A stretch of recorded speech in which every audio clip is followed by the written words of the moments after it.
এইমাত্র যে ক্লিপটি আপনারা দেখলেন সেটি হচ্ছে রোড রাইডার্স RRZ ওনাদের টিমের এবং এই পুরো কমিউনিটির বাইক কমিউনিটির প্রতিষ্ঠাতার আমাদের সঙ্গেই আছেন। ওনার নাম হচ্ছে হাসান সেতু। সেতু ভাই আমাদের সঙ্গেই আছেন। Welcome to the next gen show. Setu ভাইয়া কেমন আছেন? Thank you so much. আসলে প্রথম ব্যাপার হচ্ছে যে আমি ওই টাইপের জায়গা বিলং করি না যে এরকম কোনো শোতে আসবো, তো তারপরেও আলহামদুলিল্লাহ আপনারা ইনভাইট করছেন, আমি আসলে অনার্ড। আর সেকেন্ড ব্যাপারটা হইতেছে যে আমি একমাত্র না যারা আসলে এই টিমটাকে আসলে ফাউন্ড করেছি, তো আমাদের সাথে আরও অনেকগুলা বন্ধু ভাই ছিল। তখনকার সময় আমরা শখের বসে শুরু করি, বাট হ্যাঁ উদ্যোগটা আমার কাছ থেকে আসছিল। পাশাপাশি তখনকার সময় ফাউন্ডিং মেম্বার আরও অনেকজন ছিল, এর মধ্যে খালেদ ভাই, রসি, আরও অনেকেই ছিল, ইজার, ইমরান। আমরা প্রায় 7-8 জন ফ্রেন্ড ভাই ব্রাদার মিলে আসলে এই টিমটা ফর্ম করি। তখনকার সময় এক ধরনের একটা ভিশন ছিল যে এটা 2012-র কথা। তখনকার সময় মোটরসাইকেল ইউজাররা একসাথে একটু গ্রুপ করতো, আশেপাশে একটু আড্ডা মারতো, ওই জায়গাগুলো থেকে আসলে শুরু। বাট আমাদের তখন একটা ভিশন ছিল যে আমরা বাংলাদেশ ঘুরে দেখব। এরকম এক্সট্রিম মোটর স্পোর্টের উদ্দেশ্য আসলে তখন ছিল না। শুরুটা আমাদের ওইভাবেই হয় যে পুরো বাংলাদেশের 64টা জেলায় আমরা আমাদের বাইকের চাকা টাচ করব, এরকম একটা ভিশন আমাদের ছিল। একটা শখের বসে থেকে একটা শুরু আর কি। তো এর পরবর্তীতে আস্তে আস্তে আসলে আমরা এই টিমটার একটা পোর্শন অ্যাকচুয়ালি, কারণ আমাদের টিম আলহামদুলিল্লাহ অনেক বড়, তো এই টিমের একটা ডিপার্টমেন্ট এস্টাবলিশ হয় যেটাতে আমরা আসলে মোটর বাইক এক্সট্রিম স্পোর্টে পরিণত করি। এক্সট্রিম স্পোর্ট বলতে আমরা বোঝাতে চাচ্ছি যে এই ক্লিপগুলো আপনারা ভিডিওর শুরুতেই দেখেছেন যে মোটর বাইক স্টান্ট যে ব্যাপারটা, মোটর বাইক ডার্ট রেসিংয়ের যে ব্যাপারটা বা ডার্ট চ্যাম্পিয়নশিপের যে ব্যাপারটা, তো এই ধরনের এক্সট্রিম স্পোর্টগুলোতে আমরা আসলে এনরোল করা শুরু করি বা প্র্যাকটিস করা শুরু করি। প্রথমটা আসলে পুরোটাই শখের বসে ছিল, কারণ আজ থেকে আরও বুঝতে পারছেন 2012 মানে হচ্ছে প্রায় 13-14 বছর আগে। আমরা কখনো ভাবি নাই যে বাংলাদেশের এরকম সিচুয়েশন আসবে, এরকম ট্রেন্ডিং সিচুয়েশন আসবে, বা আমাদের কালচারটা এখন এরকম হবে যে আসলে কোনো কোম্পানি থেকে পৃষ্ঠপোষকতা পাবো, অফিসিয়াল পারমিশন সহ কোনো ইভেন্ট হবে, এরকম ব্যাপারটা ছিল না। আমরা যেটা করতাম যে ইন্টারনেটে দেখতাম, ইউটিউবে দেখতাম, বা বাইরের দেশে বিভিন্ন শো দেখতাম যে ওরা ওখানে পারফর্ম করতেছে, বাইক দিয়ে বিভিন্ন ধরনের কসরত করতেছে, এই ব্যাপারটা দেখতাম। বাট আমরা একটা সময় এই ব্যাপারটা প্রথমেই শখের বসে শুরু করলেও প্রথম দিক থেকে আমরা একটা ব্যাপারে সিরিয়াস ছিলাম যে সেফটি ব্যাপারটা আর কি, যে সেফটি আমাদেরকে ফুল এনশিওর করতে হবে। এবং ইন্টারেস্টিং ম্যাটার হচ্ছে যে ওই সময় না আমরা এখনকার সময় যে ধরনের বাইকারদের সেফটি জ্যাকেট বা ভালো কোয়ালিটির হেলমেট বা ভালো কোয়ালিটি বাইকারদের জুতা, এগুলো কিন্তু তখন ছিল না বাংলাদেশে অ্যাভেলেবেল। তো আমাদের পার্শ্ববর্তী দেশ থেকে বা কোনো বন্ধু থেকে, আত্মীয় স্বজনদের কাছ থেকে দেখা যেত দেশের বাইরে থেকে এগুলো আনাইতে হইতো ব্যবহার করার জন্য। তো খুবই লিমিটেড থাকতো, দেখা যেত যে বলতে পারতাম যে বাইকার জ্যাকেট পুরো বাংলাদেশে কয়জন ইউজ করে, এরকম একটা ব্যাপার ছিল, খুব কম সংখ্যক মানুষ ইউজ করতো। তো আস্তে আস্তে এই জিনিসগুলো ডেভেলপ হয়েছে। এখন তো আসলে প্রফেশনাল শোগুলো আমরা করছি। তো প্রফেশনাল শো আর প্রফেশনাল শো না, এই দুইটা জিনিসের ডিফারেন্স যদি আমি একটু বলি, এই দুইটা জিনিসের ডিফারেন্স হচ্ছে বাইক নিয়ে কিন্তু রাস্তায় অনেকে দুষ্টামি করে, আমরা যেটাকে বলি যে আসলে বাউলি মারে, রাফ রাইড করে, সেফটি ইউজ করে না, এমনভাবে রাইড করে যে পাশের জন্য আসলে ডিস্টার্ব হয়। ওই জিনিসটাকে আমরা আসলে দেখা যায় চলতি ভাষায় বলি ছাপরি, যে ছাপরিগিরি করতেছে। তো ছাপরিগিরি করা আর প্রফেশনাল স্টান্টের দুটো একটা ডিফারেন্স আছে। ডিফারেন্স হচ্ছে প্রফেশনাল স্টান্ট একটা স্পেসিফিক সেফ এনভায়রনমেন্টে উইথ সেফটি যারা এনশিওর করবে এমন কোঅর্ডিনেটর দেওয়া ট্রেন আপ করে পারফর্ম করা হয়, যেটা সেফ। আর ছাপড়িগিরি যেটা আছে, যেটা আসলে দুষ্টামি করে রাস্তায় সবাই, যেটা আসলে যেটাকে খারাপ বলে, এবং তাদের নিজেদের সেফটি তো থাকেই না, পাশাপাশি তাদের জন্য অন্যেরও ক্ষতি হয় রাস্তায়। তো ওই ব্যাপারটা আলাদা। তো অনেকের এই ধারণা হচ্ছে যে এই ধরনের কাজগুলো করা হইতেছে দুইটা সেম, কিন্তু না, দুইটা সেম না। একটা হচ্ছে আমরা সেফ এনভায়রনমেন্টে সেফটি নিয়ে একটা এক্সট্রিম স্পোর্ট পারফর্ম করতেছি। আমি যদি ছোট্ট একটা এক্সাম্পল দিই আরও ব্যাপারটা ক্লিয়ার হয়ে যাবে। মনে করেন আমাদের তাসকিন অনেক ভালো বোলিং করে। এখন তাসকিন ভালো বোলিং করে কোথায়? ক্রিকেট মাঠে। এখন আপনি যদি ওকে বলেন যে গুলশান মোড়ে তুমি একটা বল করো, ইজ ইট সেফ? না। আপনি একটা ক্রিকেট বল গুলশান মোড়ে যদি আপনি বল করেন, যে কারো গাড়িতে যা লাগতে পারে, গ্লাস ভেঙে যেতে পারে, কারো মাথায় লাগতে পারে, পায়ে লাগতে পারে, এটা কিন্তু সেফ না। তাই বলে কিন্তু মানে ক্রিকেট ইলিগাল না। আপনি যেই প্লেসে করতেছেন এই প্লেসটার জন্য আপনার অ্যাক্টিভিটিসটা ইলিগাল হয়ে যাচ্ছে। তো ব্যাপারটা হচ্ছে যে ক্রিকেট কিন্তু ইলিগাল না। এখন যদি কেউ তাসকিন যদি গুলশানে বল করার কারণে কারো ক্ষতি হয়, তাই বলে আপনি কিন্তু মানে ক্রিকেটকে ইলিগাল বলতে পারেন না। আপনি বলতেছেন তাসকিন ভুল করছে যে বল করতেছে, কারণ এটা খেলার জায়গা না। সেম ব্যাপারটা একই রকম মোটর বাইক স্টান্টের ক্ষেত্রে বা এক্সট্রিম স্পোর্টের ক্ষেত্রে, যে আমরা যেটা বলি একটা সেফ গ্রাউন্ড লাগবে যেখানে আসলে কোনো ভেহিকেল থাকবে না, কোনো পিপল থাকবে না, আশেপাশে সেফটি ব্যারিকেড থাকবে, বা ওই জায়গাটা সেফ, কারো ক্ষতি হবে না। ওই জায়গাটা যখন আমরা পারফর্ম করতেছি উইথ সেফটি, আমাদের নিজেদের সেফটি, তখন ওইটাকে আমরা এক্সট্রিম স্পোর্ট বলতেছি। আর রাস্তায় যারা দুষ্টামি করতেছে ওইটাকে আমরা ইলিগাল বলতেছি বা ওইটা ভুল বলতেছি। মূলত রোড রাইডার্স হচ্ছে স্পোর্টস মানে বাইক নিয়ে স্পোর্টস নিয়ে ইভেন্ট করে, হ্যাঁ স্পোর্ট নিয়ে ইভেন্ট করে এবং আলহামদুলিল্লাহ আমরা এখন পর্যন্ত পুরো বাংলাদেশে প্রায় অ্যাপ্রক্সিমেট এক্সাক্ট আমার কাউন্ট করা নাই, অ্যাপ্রক্সিমেট প্রায় 250টারও বেশি স্টান্ট শো করেছি। তো এই স্টান্ট শোগুলোর ইচ অ্যান্ড এভরিথিংই আমরা সবসময় যেটা প্রায়োরিটি দিছি যে কোনো ওপেন রোডে করা যাবে না, একটা সেফ গ্রাউন্ডে করতে হবে, লিগ্যাল পারমিশন থাকতে হবে।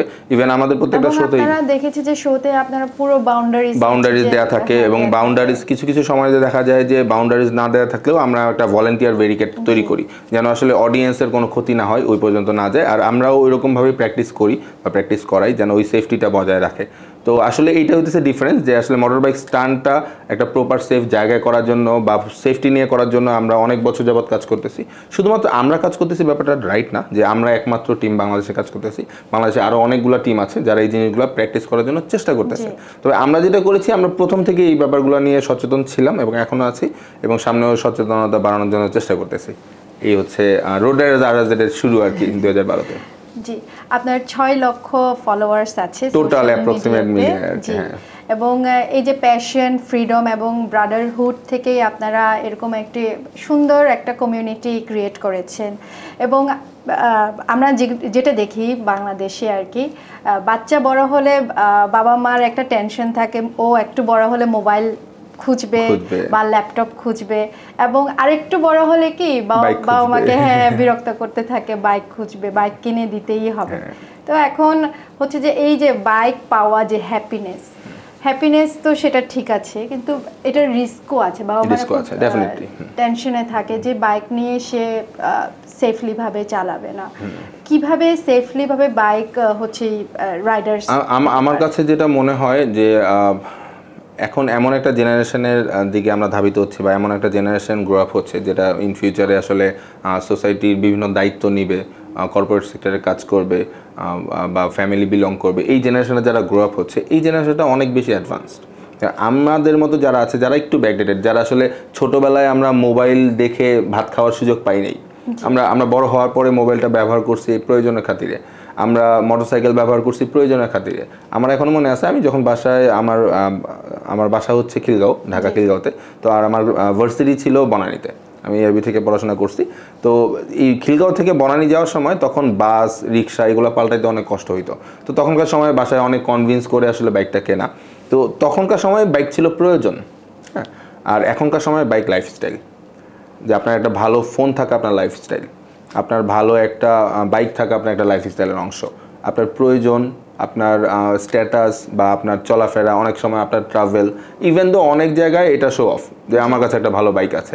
দেখা যাচ্ছে ওই বাইকের পারফরমেন্স তার প্রয়োজনই নাই, কিন্তু তারপরেও সে নিচ্ছে যে আমার ফ্রেন্ডদের সবার আছে, আমার আছে, আমি বন্ধুদের দেখাচ্ছি I have a big sports bike or lucrative sports bike, এরকম একটা ব্যাপার থাকে। এই জিনিসটা এখন প্র্যাকটিস হয়।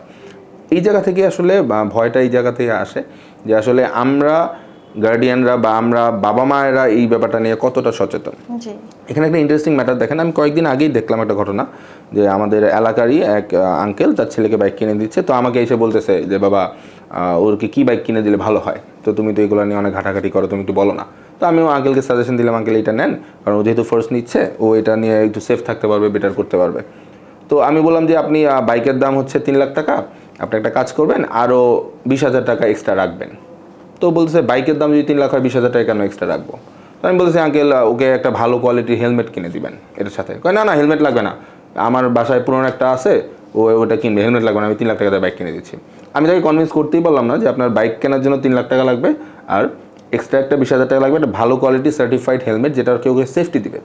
ইন্টারেস্টিং ম্যাটার দেখেন এই জায়গাটা থেকে, সে 3 লাখ তার ছেলেকে বাইক কেনার জন্য দিতে অ্যাগ্রি, কিন্তু একটা ভালো কোয়ালিটির একটা ভালো ব্র্যান্ডের একটা সেফটি প্রদান করবে এরকম একটা হেলমেট কিনে দিতে 20,000 টাকা দিয়ে রাজি না।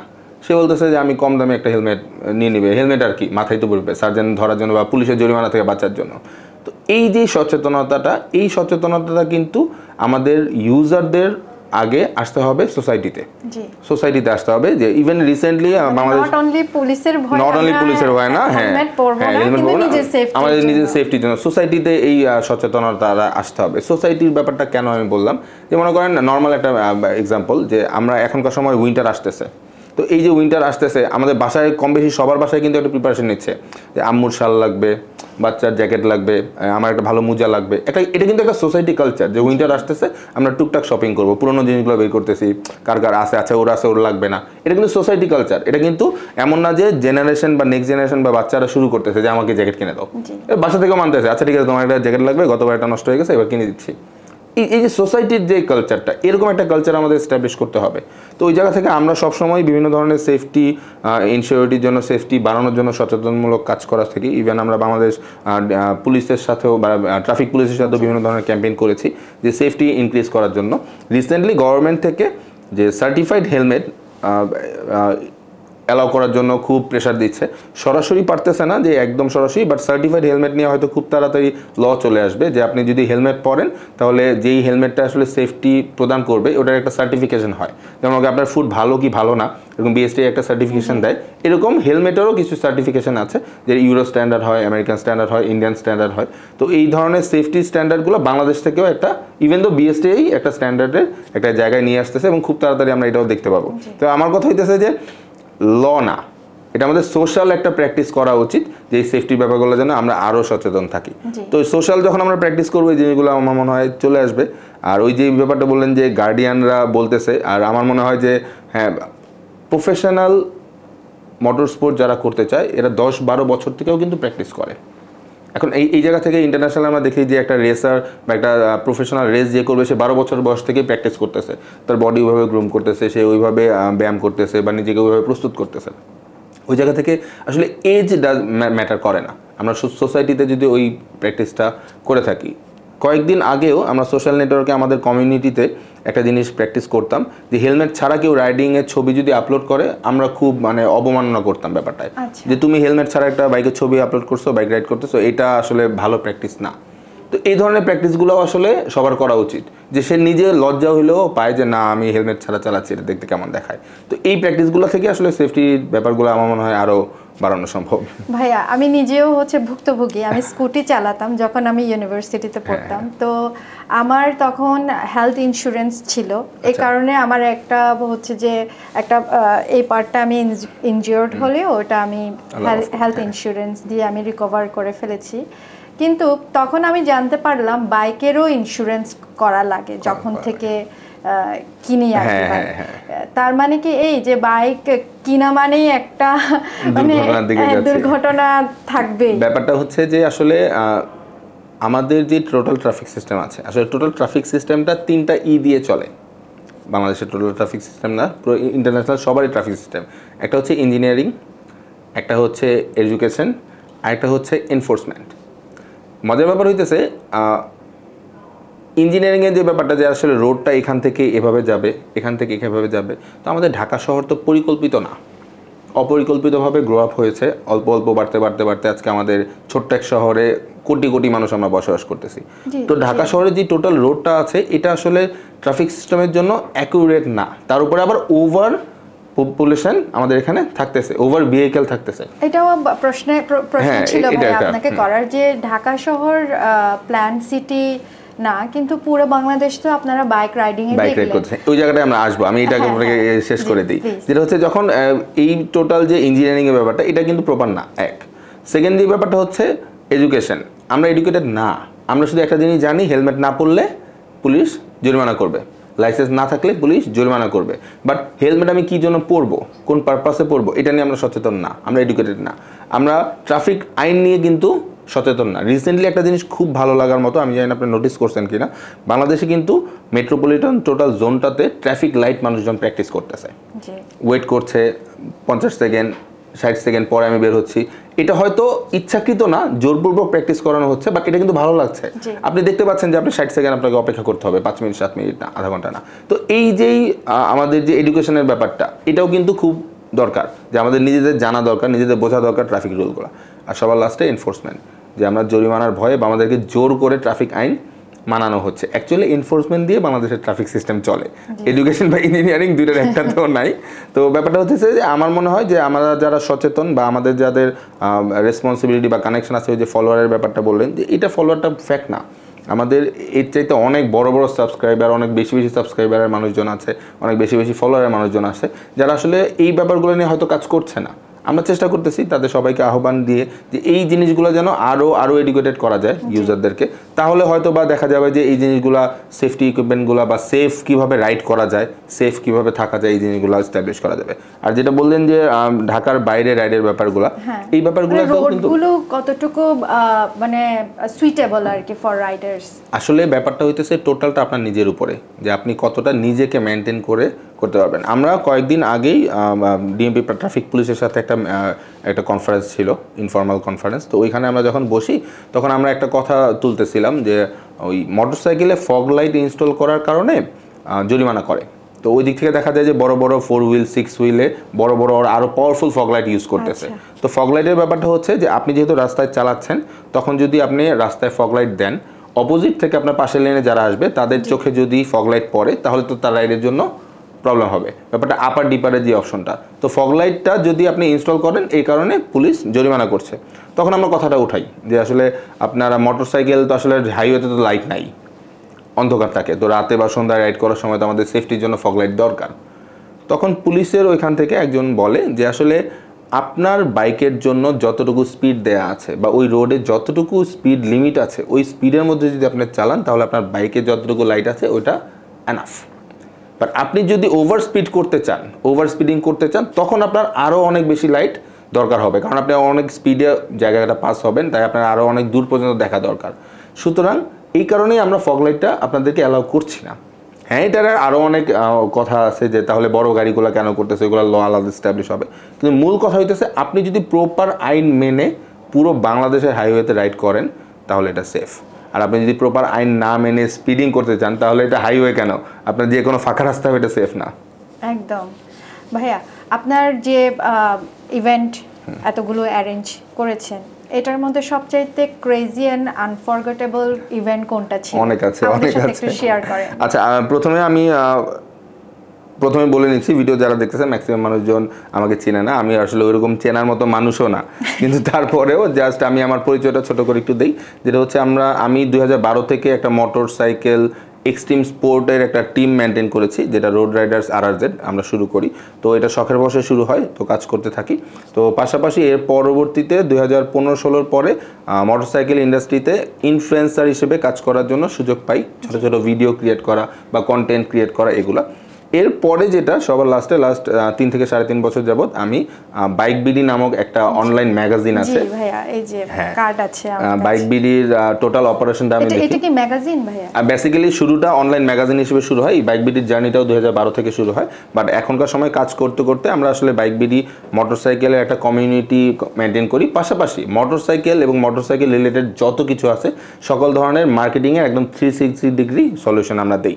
তো শুধুমাত্র ইভেন্ট রিলেটেড না, ইভেন্ট থেকে শুরু করে অনলাইন অফলাইন টোটাল মার্কেটিং এর জন্য যা কিছু লাগে, মানে যে বাইকের যে ব্র্যান্ড, যে কোনো বাইকের ব্র্যান্ড আমাদের মাধ্যমে দেখা যায় যে না সরাসরি সেলিং না, শুধুমাত্র মার্কেটিং এবং ব্র্যান্ডিং এর কাজগুলো আমরা করে থাকি। এটা শুধুমাত্র যে আমরা শুধুমাত্র বাইক বিডি প্ল্যাটফর্মের জন্য বানাই ব্যাপারটা এমন না, আমরা বিভিন্ন ধরনের কন্টেন্ট মার্কেটিং প্ল্যান এবং আইডিয়া শেয়ার করি তাদের মার্কেটিং প্ল্যানের জন্য। মোট কথা এটা যদি শর্টকাটে বলতে চান তাহলে বাইক বিডি এখন হচ্ছে এমন একটা প্ল্যাটফর্ম যেটা motorcycle related 360 degree marketing solution দিচ্ছে।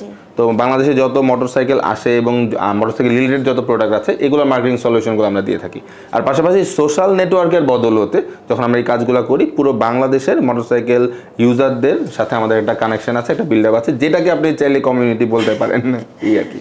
ভাইয়া, আপনারা তো ট্যুরও করেন মনে হয়, লম্বা ট্যুরের ব্যাপারে কাজের পারপাসে বা এই সব জায়গায় ট্যুর করতে হয়, যে একসঙ্গে এতগুলো মোটরসাইকেল যখন রোড দিয়ে যায়, মানে আপনারা কি ফিল করেন তখন?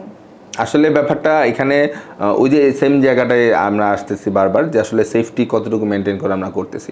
আমাদের ট্রাভেলের ক্ষেত্রে মোটরসাইকেল ডেফিনেটলি 2 চাকা, শুধুমাত্র মোটরসাইকেল না, আপনার সাইকেলকেও সেফ না যদি আপনি প্রপার ওয়েতে সাইকেল রাইড না করেন। এখন আপনার সাইকেলের জন্য বাংলাদেশের ট্রাফিক আইন অনুযায়ী লেন হচ্ছে একদম বাম পাশেরটা। এখন আপনি যদি সাইকেল নিয়ে একদম ডান পাশে রাইড করেন তাহলে কিন্তু এটা সেফ না। সুতরাং সাইকেলও কিন্তু সেফ না। 2 চাকায়, শুধুমাত্র 2 চাকা না, 2 চাকা 3 চাকা 4 চাকা যেটাই বলেন না কেন, প্রপার রুল যদি আপনি না মানেন তাহলে সেটা সেফ সেফটি আপনাকে দিবে না। তো একসাথে অনেকজন রাইড করাটাও আসলে বিভিন্ন ধরনের কারিকুলাম আছে, বিভিন্ন ধরনের রুল আছে। দুর্ঘটনা ঘটেছিল? টুকটাক দুর্ঘটনা তো ঘটেই, কিন্তু ওই যে আমরা যে যখন প্রপার সেফটি গিয়ার্স ব্যবহার করি, হাতে গ্লাভস থাকে, প্রপার সেফটি জ্যাকেট থাকে, সার্টিফাইড জ্যাকেটগুলা, বা বাইকারদের জন্য আলাদা জুতা, ডেডিকেটেড জুতা আছে, বাইকারদের জন্য ভালো কোয়ালিটির সার্টিফাইড হেলমেট আছে, এগুলো যদি ব্যবহার করেন তাহলে দেখা যায় যে ক্ষতির পরিমাণটা কমে যায়, অনেকাংশে কমে যায়। তো একদম রিডিউসটা তো আসলে আল্লাহ সুবহানাহু ওয়া তাআলা ভালো বলতে পারবে, একদম 100% রিডিউস আমরা কখনোই করতে পারবো না। যে কোনো জায়গায় দুর্ঘটনা ঘটতে পারে, এখানে আমরা বসে আছি এখানে হতে পারে, এখানে হতে পারে। তবে ব্যাপারটা হচ্ছে যে আপনি যদি সঠিক আইন মেনে সার্টিফাইড জিনিসগুলো ব্যবহার করেন তাহলে হয় না। আর গ্রুপ ট্যুরের ব্যাপারটা আমরা পুরো বাংলাদেশের কম বেশি সব জেলাতেই আমাদের যেতে হয়, বিশেষ করে বান্দরবানের সাইডে, কক্সবাজার সাইডে এগুলোতে যেতে হয়। তো বাইক থাকার সাথে বাইক দিয়ে ট্রাভেল করার ব্যাপারটা একদমই ডিফারেন্ট একটা ফিল। জি, আপনাদের অ্যাক্টিভিটিসে আমি দেখলাম আপনারা শুধু বাইক নিয়ে ট্রাভেল করেন না, ওখানে হচ্ছে স্টে করা, এই যে একটা অ্যাডভেঞ্চারাস লাইফস্টাইল দিচ্ছেন, ট্যান দিয়ে থাকা এবং যে বনফায়ার দিয়ে আপনারা সেলিব্রেট করছেন, মানে এটা তো খুবই দারুণ ব্যাপার, যে কেউ জয়েন করতে চাইবে। আপনাদের কমিউনিটিতে জয়েন করার জন্য কি কোনো স্পেসিফিক না, কোনো স্পেসিফিক বয়স সীমা বা কোনো কিছু নাই, কোনো ইউজার নাই। তবে হ্যাঁ, ইউজার কেন্দ্রিকও কিছু কমিউনিটি বাংলাদেশে খুব ভালো কাজ করতেছে। এর মধ্যে অনেকগুলো কোম্পানি আছে, তাদের ইউজারদের নিয়ে অনেক বড় বড় কি বলে কমিউনিটি বেস তৈরি করছে, তারাও সোশ্যাল অনেক কাজ করতেছে।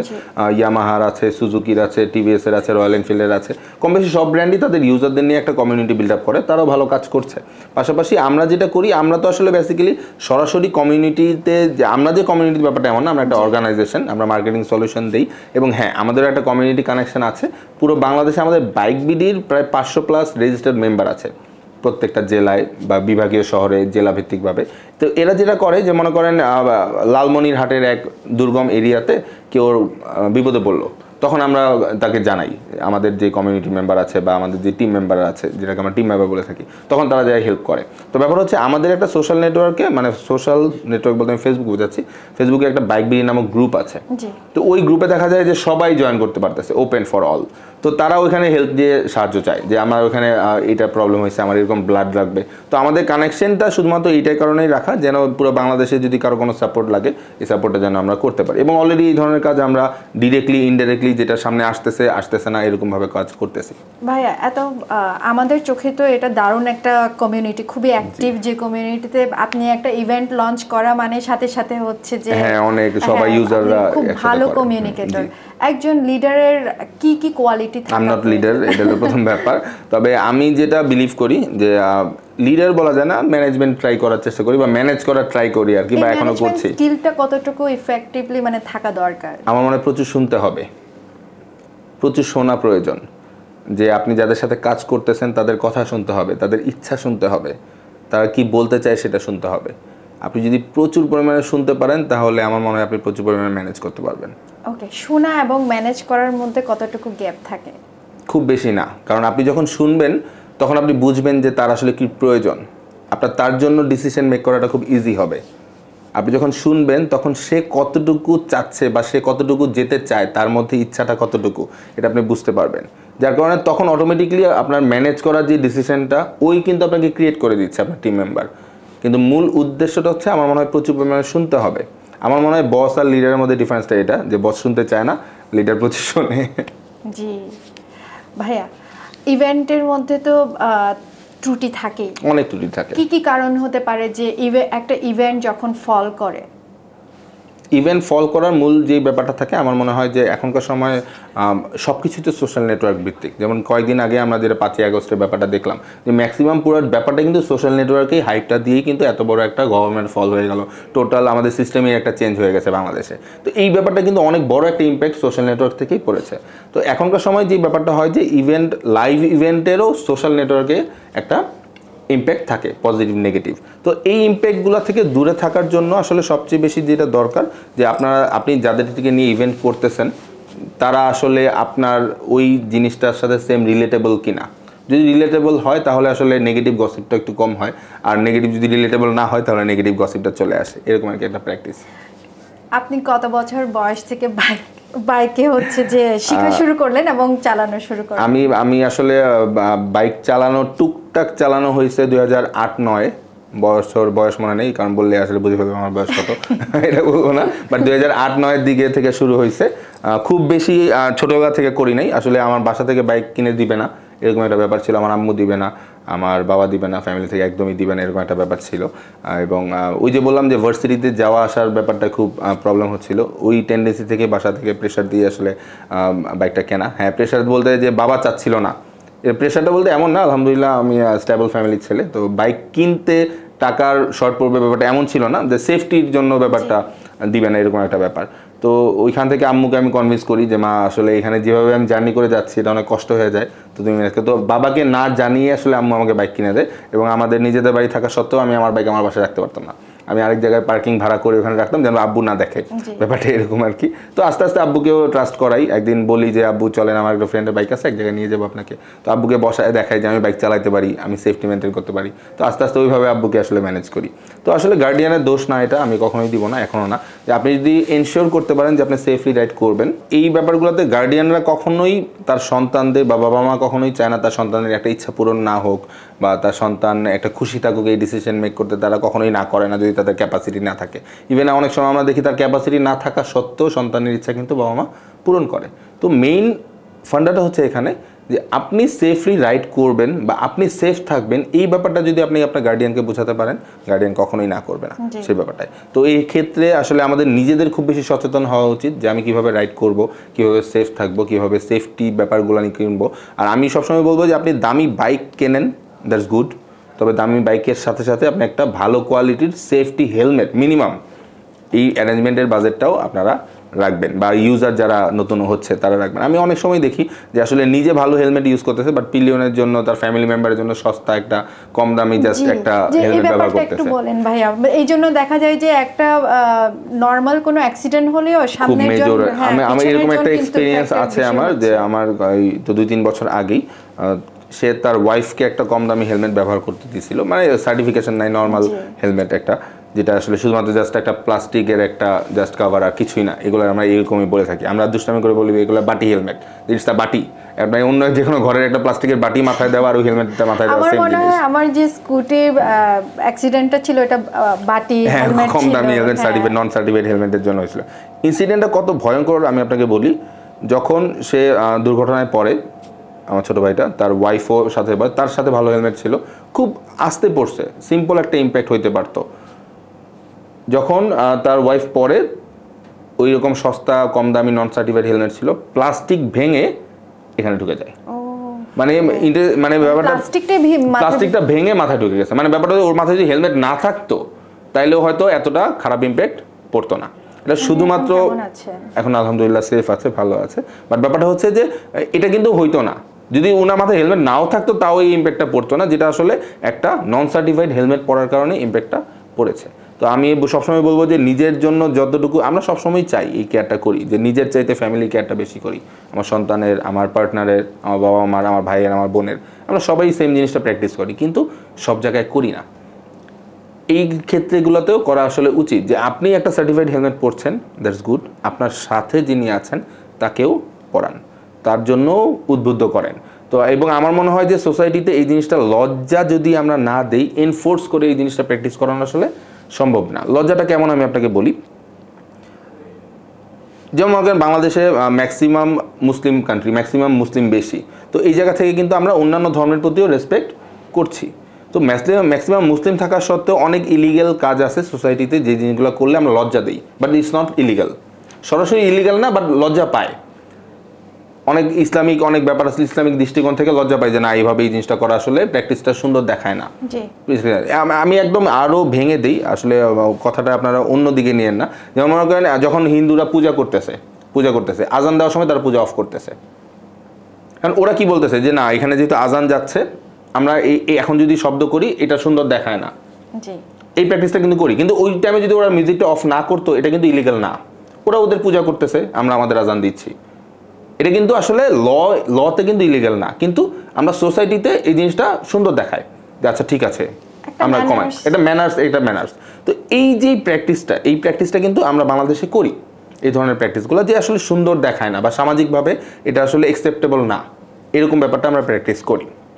তো এই জায়গা থেকে আমি বলবো যে এই প্র্যাকটিসটা আমাদের এইসব ব্যাপারেও করা উচিত। তুমি একটা নন সার্টিফাইড হেলমেট পরছো, ছি এটা তো ভালো না। তুমি একটা ভালো হেলমেট পরছো, তোমার ওয়াইফকে এরকম একটা হেলমেট পরাইছো, না এটা তো ভালো না। তোমার বাচ্চার জন্য একটা হেলমেট নাই, তুমি বাচ্চাকে সামনে বসায় দিছো, এটা তো সেফ না। এই প্র্যাকটিসগুলো আমাদের করা উচিত, কিন্তু এই প্র্যাকটিসগুলো আমরা করি না। তুমি 3 জনে বাইকে উঠছো, এটা তো ঠিক না। ছি ছি ছি, তোমার মতো একটা শিক্ষিত ছেলে 3 জনে কিভাবে বাইকে ওঠে? এটা কি লিডারশিপের মানে লেকিংস নাকি ভাইয়া? যে আমাদের, হ্যাঁ ডেফিনেটলি আমাদের লেকিংস আছে। দুইজনকে আমি পিছনে উঠাচ্ছি বাইকে, আমি দায়িত্ব নিচ্ছি না তার। অবশ্যই এটা আমাদেরও নিজেদের ভুল আছে, আমরা এই প্র্যাকটিসটা করি নাই। বাট আমার মনে হয় যে আমাদের এই প্র্যাকটিসটা করা উচিত। তাহলে যে পিছনে বসছে তাকেও হচ্ছে সচেতন হতে হবে, তাকেও সচেতন হতে হবে। আমি আবার লাইফকে লিড করতে দিচ্ছি, এটাও একটা ফ্যাক্ট আছে। তো আমার মনে হয় এইগুলো আসলে সোশ্যাল প্র্যাকটিস হলে দেখা যাবে ইজি হবে, ল এনফোর্স করে এটা কঠিন। জি ভাইয়া, আমাদের নেক্সট জেন শোতে এসে আপনার কেমন লাগছে এবং আমাদের দর্শকের উদ্দেশ্যে কিছু? আমি শুরুতে বলছি, আমি জানি না এটা শেষ পর্যন্ত ক্লিপ থাকবে কিনা ওই জায়গায়, বাট শুরুতে বলেছিলাম যেটা হচ্ছে যে আমি ওই টাইপের কোনো ইনফ্লুয়েন্সার না বা ওই টাইপের লিডার না যে আসলে এরকম একটা শোতে আসার ক্যাপাবিলিটি রাখি। তাই থ্যাংক ইউ আমাকে এই অনারটা দেওয়ার জন্য। বাট আজকে আমি এই যতটুকু করার সুযোগ পাচ্ছি, বেসিক্যালি আমার ক্যারিয়ার, প্যাশন, প্রফেশন তিনটাই আসলে রিলেটেবল, কানেক্টেড। এই কারণটাতে আমি হ্যাপি আলহামদুলিল্লাহ। অনেকে এই সুযোগটা পায় না যে প্যাশনকে প্রফেশন হিসেবে কাজ করার। তো শুরুটা মোটরসাইকেল শখে শুরু করা, মোটরসাইকেল এক্সট্রিম স্পোর্টটাও শখে করা। এরপর একটা জিদ যে না এই স্পোর্টটাকে বাংলাদেশে এস্টাবলিশ করব, মানুষজন দেখবে, পজিটিভলি দেখবে, এই জিদ। আর এখন এটা সরাসরি প্রফেশন, যে মোটরসাইকেল রিলেটেড মার্কেটিংয়ের কাজগুলো নিয়ে আমরা কাজ করছি। তো প্যাশন, প্রফেশন, এই টোটাল ব্যাপারটা যখন কানেক্টেড, আমি হ্যাপি এবং আমার ভালো লাগছে আপনারা এখানে আসছেন বা আপনারা এখানে আমাকে ইনভাইট করছেন, এই জন্য থ্যাংক ইউ। আর ব্যাপারটা হচ্ছে যে একটা মেসেজ দিতে চাই, এখানে আমরা মোটরসাইকেল রিলেটেড যেই ব্যাপারেই থাকি না কেন, আমি বেসিক নিডের জন্য মোটরসাইকেল রাইড করি বা আমার শো অফের জন্য রাইড করি বা ট্রাভেলের জন্য রাইড করি, এরকম অনেকগুলো পারপাস আছে মোটরসাইকেলের।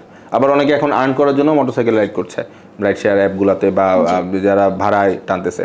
তো সবার জন্য একটা মেসেজই থাকবে যে ল ইনফরমেন্সের জন্য, মানে ল থেকে আপনাকে জরিমানা করবে পুলিশ, এই কারণে আসলে ট্রাফিক আইনটা মানার দরকার নাই। আপনি এইটার ভয়ে ট্রাফিক আইনটা মাইনেন না। আপনারা সবাই এইভাবে মানা উচিত যে এটা আমাদের সেফটি, আমাদের প্রয়োজন। ইভেন তো আপনি যদি আপনার নিজের সেফটি নিয়ে কনসিয়াস না থাকেন, আপনার ফ্যামিলির সেফটির জন্য আপনি অ্যালার্ট হন। আমি ধরলাম আপনি আপনার ফ্যামিলির সেফটি নিয়েও কনসিয়াস না, রাস্তায় যে অন্য মানুষটা চলতেছে তার জন্য হলেও আপনি অ্যালার্ট হন। তো আমার মনে হয় যে আসলে ল এর জন্য বা জরিমানার ভয়ে আইনগুলো না মেনে আমরা নিজেরা যদি নিজেদের সেফটির জন্য, সোসাইটির সেফটির জন্য, সুন্দর একটা সোসাইটির জন্য আইনগুলো মানি, আমার মনে হয় বাংলাদেশে যেই রাস্তা আছে বা বাংলাদেশে আমরা যেভাবে এই ব্যাপারগুলো নিয়ে প্যাশনেট, এই জিনিসটা আরও সেফ, রোডকে আরও সেফ করা সম্ভব। ভবিষ্যতে রোড রাইডার্সকে কোথায় দেখতে চান, বিডিতে নাকি পুরো সাউথ এশিয়াতে? আসলে শুধুমাত্র সাউথ এশিয়ায় না, পুরো বিশ্বেরই আমরা আসলে এক্সট্রিম স্পোর্টগুলোতে অ্যাটেন্ড করতে চাই। রিসেন্টলি ডার্ট চ্যাম্পিয়নশিপ হচ্ছে ডার্ট বাইক দিয়ে, সেখানেও রোড রাইডার্স ট্রাই করতেছে এবং বাংলাদেশে আরও অনেক ছেলেরা ট্রাই করতেছে। শুধুমাত্র রোড রাইডার্স আরও না, বাংলাদেশে অনেক স্টান রাইডাররা আছে যারা আসলে চেষ্টা করতেছে এটাকে একটা ভালো জায়গায় নিয়ে যেতে এবং নিজেদের একটা ভালো জায়গায় উপস্থাপন করতে। তো ওই ক্ষেত্রে আমি বলবো যে প্রত্যেকেই ওই ছাপড়ি টাইপের কাজগুলো না করে যদি আসলে আপনারা এটাকে একটা স্পোর্ট হিসেবে দেখেন, তাহলে ওইভাবেই নিজেকে তৈরি করার চেষ্টা করেন এবং রোড রাইডার্সকে আমরা আসলে অনেক দূর পর্যন্ত নিয়ে যেতে চাই। আমার একটা ড্রিম ছিল, আমি জানি না এটা পসিবল কিনা কোনো দিন। তো বাংলাদেশে যখন 16 ডিসেম্বর বা 26শে মার্চের যখন ইভেন্টগুলো হয়, তখন স্কাউট হয়। তখন আমরা আগে ন্যাশনাল টিভিতে দেখতাম যে প্রত্যেকটা স্কুল থেকে একটা টিম প্রেসিডেন্টিয়াম স্যালুট দিত, ফ্ল্যাগকে একটা স্যালুট করতো। তো এরকমভাবে করতো এবং বিভিন্ন অন্যান্য যে অ্যাথলেট টিম আছে তারাও করতো। তো আমার একটা ড্রিম আছে যে রোড রাইডার্স RRZ একদিন ওই ন্যাশনাল ফ্ল্যাগে একটা স্যালুট করবে, ওইরকম একটা ইভেন্টে, যে পুরো বাংলাদেশ দেখবে যে স্টান রাইডাররা একসাথে চাকা উঠাইছে, ওরা চাকা উঠায় যাচ্ছে এবং ফ্ল্যাগের সামনে একটা স্যালুট করবে। এরকম একটা, আমি জানি না is it possible or not, but এরকম একটা জায়গা যে আসলে এটাও একটা এক্সট্রিম স্পোর্ট যেটা আসলে টোটাল ন্যাশনাল লেভেলের সব জায়গা থেকে আসলে সাপোর্ট করবে, এরকম একটা জায়গা আসলে স্বপ্ন দেখি। অনেক দোয়া এবং শুভকামনা রইল ভাইয়া। আর কি বলবো, অনেক ধন্যবাদ আসার জন্য। আমি অনেক প্লিজ, আসলে ব্যস্ত হচ্ছে ওই যারা কাজকর্ম কম থাকে তাদের একটু ব্যস্ততা বেশি থাকে, ওই জন্য আসলে একটু হ্যাসেল হয়েছে, আর কিছুই না। বাইক হচ্ছে আসলেই শৌখিন একটা জিনিস এবং ভালোবাসার একটা জিনিস। আমাদের আজকের এপিসোডটি খুব ভালো লাগলো, আমার নিজেরও, আশা করি আমাদের দর্শকদেরও খুবই ভালো লেগেছে এবং পরবর্তী শোতে দেখার জন্য আমন্ত্রণ জানাচ্ছি এবং আমাদেরকে অবশ্যই লাইক, কমেন্ট, সাবস্ক্রাইব করবেন, জানাবেন আপনাদের মতামত কেমন লাগছে। আর হ্যাঁ, একটি কথা না বললেই নয় যে বাইক তো আমরা কিনবো, কিন্তু সেটা অবশ্যই সচেতনতার সাথে আমরা চালাবো এবং যে চালাচ্ছেও আমাদের ছোট ভাই বোন বা যে কেউ চালাবে বাইক, তো কেনার আগে আমরা হচ্ছে যে একটা বিবেচনায় আসবো আমরা কতটুকু সেফটিতে রাখবো এবং সেফটিভাবে চালাবো। এই তাহলে আজকে আমাদের অনুষ্ঠান এবং জানাবেন আমাদেরকে অবশ্যই। ভালো থাকবেন ততদিন, ধন্যবাদ।